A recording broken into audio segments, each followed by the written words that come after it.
New tonight, people coming together fighting for clean water in their communities. People in the towns of Creedmoor, Butner, Stem, and other parts of Granville County called for immediate changes to get access to clean drinking water. It's a fight Eyewitness News has covered every step of the way. Nearly a decade ago, I was there as the I-Team gathered with concerned residents at the Pine Grove Baptist Church in Creedmoor, where we heard story after story of families impacted by cancer they traced to water quality. Tonight, Sean Coffey went to the South Granville Water and Sewer Authority board meeting to show us how the fight for answers continues. We spoke with several concerned residents tonight, including Granville County native John Mayo. If that name sounds familiar, it's because Eyewitness News has actually spoken with John several times in the past about this very topic. He was one of the several people to address the board tonight to resound the alarm about the need for clean water and asking them to take immediate action. This is the first water filter that comes out of Granville Water's sink, out of my house at least. This is what a brand new one looks like.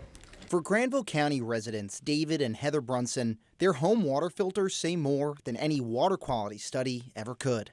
This is after 6 months, and this is brand new. Seguasa serves some 6,500 customers in Butner, Creedmoor, and Stem, and Eyewitness News has been working to get results for Granville County residents concerned about their water for years. That includes several interviews with Granville County native John Mayo, a longtime advocate for clean water in the county. John addressed the board again on Tuesday. Not because you have to, but because it is the right thing to do. So did Corey Reagan, who moved to Granville County with his wife Tony 3 years ago. They have serious concerns about how Seguasa's drinking water is impacting their health. We were feeling something in our stomach and something in our head, kind of like we were coming down with a sickness, the flu or something.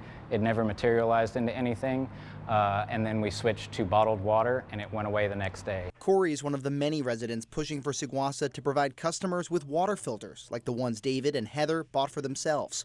While Seguasa has until 2029 to meet new EPA thresholds on PFAS, which were found in South Granville's water starting in 2017, some customers say that's not enough.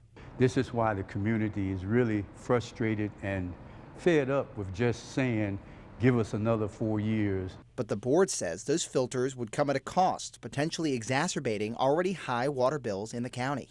More additional costs, and when I think of costs, I think of rates. While other board members shot down the suggestion that recently allocated public funds be diverted to purchase the filters for customers. As far as taking allocation of a pot of money and spending it on some other pot of something, we're not allowed to do that.